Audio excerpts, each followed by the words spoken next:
नमस्कार, आप देख रहे हैं आज तक अभी तक न्यूज। आइए हम बढ़ते हैं आज की खास खबरों की ओर। इंदौर अखिल भारतीय भलाई महासंघ राष्ट्रीय अध्यक्ष मनोज परमार ने किया खुडेल थाने का घेराव। खुडेल थाना क्षेत्र की निवासी कटरा पट्टी यादी वसीम खान, शकील खान उसके अन्य साथियों के द्वारा एक दलित युवक जितेंद्र राठौर पर जानलेवा हमला किया गया, उसके पीटा गया। वहीं भलाई समाज के राष्ट्रीय अध्यक्ष मनोज परमार जी ने आज हॉस्पिटल जाकर जितेंद्र राठौर का हाल चाल लिया। वहीं मनोज परमार राष्ट्रीय अध्यक्ष भलाई महासंघ समाज के तत्वावधान में खुडेल थाने का घेराव किया गया। सभी दोषियों पर कड़ी से कड़ी कार्रवाई करने की मांग की गई। ग्रामीण एसपी उपकांत चौधरी जी ने आश्वासन दिया कि हम सभी दोषियों पर कड़ी से कड़ी कार्रवाई करेंगे। इंदौर संवाददाता विवेक सिंह की रिपोर्ट। कहा है कि आप आरोपियों की गिरफ्तारी करो, जो 5 आरोपी है उनकी पांचों की गिरफ्तारी करिए। आप राष्ट्रीय सुरक्षा अधिनियम अर्थात रासुका के तहत उनकी गिरफ्तारी करिए। जो उनके अवैध निर्माण है उनको तोड़ा जाए। हमारा बच्चा, हमारा जितेंद्र राठौर बहुत गरीब है, मजदूर परिवार से 3 बच्चों का पिता है, इसलिए उसकी इलाज करने के लिए पैसे की व्यवस्था नहीं है।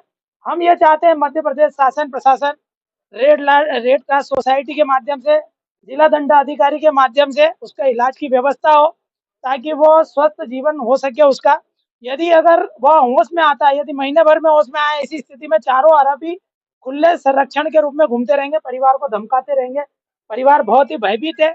परिवार जंगलों में रह रहा है, खुले में रह रहा है, घर पे नहीं रह रहा है, इतना भयभीत है। ऐसी स्थिति में पुलिस प्रशासन को अन्य आरोपी जो है उनकी गिरफ्तारी के लिए पुनः वसीम खान को रिमांड पर लेना चाहिए। रिमांड पर लेकर उससे पूछताछ करना चाहिए। जिस प्रकार ब्लाइंड मर्डर की पूछताछ होती है, उसी प्रकार यदि पूछताछ करेंगे तो निसंदेह बचे हुए आरोपियों के नाम भी सामने आ जाएंगे और ये कांड का पर्दाफाश हो जाएगा। किसके कहने पे हुआ, किन के कारण हुआ, किन लोगों ने इस कांड को अंजाम दिया है, और उनके मकानों को जमींदोज किया जाए, रासुका लगाई जाए, पीड़ित परिवार को न्याय दिया जाए और जो आर्थिक राशि है वो भी दी जाए। इस बात को लेकर माननीय एडिशनल एसपी उमाकांत जी चौधरी और जो थाना प्रभारी है करणी सिंह सत्तावत, इन लोगों से चर्चा हुई। उन्होंने आश्वस्त किया है और हमने यहाँ पर उच्च अधिकारियों से भी चर्चा की है, एसपी मैडम वगैरह से। तो हमें उम्मीद है कुछ अच्छे, आशा की किरण है, कुछ अच्छा हो सकता है, परिवार की मदद हो सकती है। यदि नहीं होगी तो हम पुनः आंदोलन के लिए अग्रसित रहेंगे।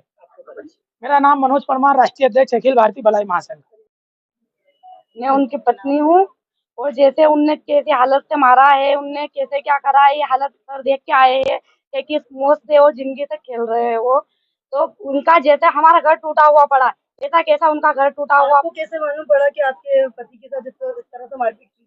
वो हमारे घर आया था, हमारे घर से लेके गया, हमारे घर आया था, हमारे घर से लेके गया था वो। हमने बोला कि तुम सुबह हमको पैसे दे देना, तो वो क्या बोल के गया कि बोले नहीं भाभी मैं सुबह पैसे दे दूंगा और हम आ रहे हैं बोले के। फिर जिसके बाद में हमने 10 बजे फोन लगाया तो जब भी उसके पास में थे वो। फिर इसके बाद मैंने 11 बजे फोन लगाया तो 11 बजे बाद फोन लगाने के बाद इतनी बात हुई मेरी, मैं तो तुम आ रहे हो क्या घर? तो उन्होंने इतना बोला कि हम आ रहे हैं। इतने में ऐसी चिल्लाने की आवाज आई क्या कोई उनको चिल्लाने कोई जोर से दी हो, तो इतने में मेरा फोन कटा, फोन बंद हो गया। कौन लेने आया था घर? वो आया, वसीम आया था, बस वसीम ही आया था एक कला। पैसे की व्यवस्था हो गई, वसीम आया था और पाँव पाया था, गाड़ी हमारी लेके गया था। मारने में कितने लोग और थे?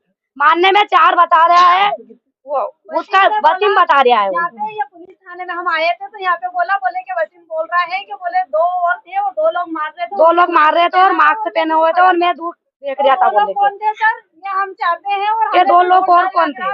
वसीम पकड़ा है। जब वसीम ने इतना बोल दिया था तो फिर पुलिस वालों को बोलना था ना कि उसको और रिमांड पे लेना था और उससे और पूछताछ करनी थी। क्या बोले और 2 लोग और कौन थे, उसका नाम पता पूछना था और कुछ। ये तो हमको धमकी रहेगी ना सर, हम तो वहाँ रहते हैं अस्पताल में, घर आते हैं, मैं देवर वगैरह सभी। मेरा नाम तेजू है, जितेंद्र। एक कुड़ैल थाने का एक मामला है जिसमें जो एक घायल व्यक्ति है हॉस्पिटल में एडमिट है, जितेंद्र नाम का, और उसके साथ जो घटना हुई है उसमें वसीम एक नाम का व्यक्ति है जिसको पुलिस के द्वारा घटना दिनांक को ही गिरफ्तार करके और उसके विरुद्ध जो है कड़ी धाराओं में 307 में इस प्रकरण में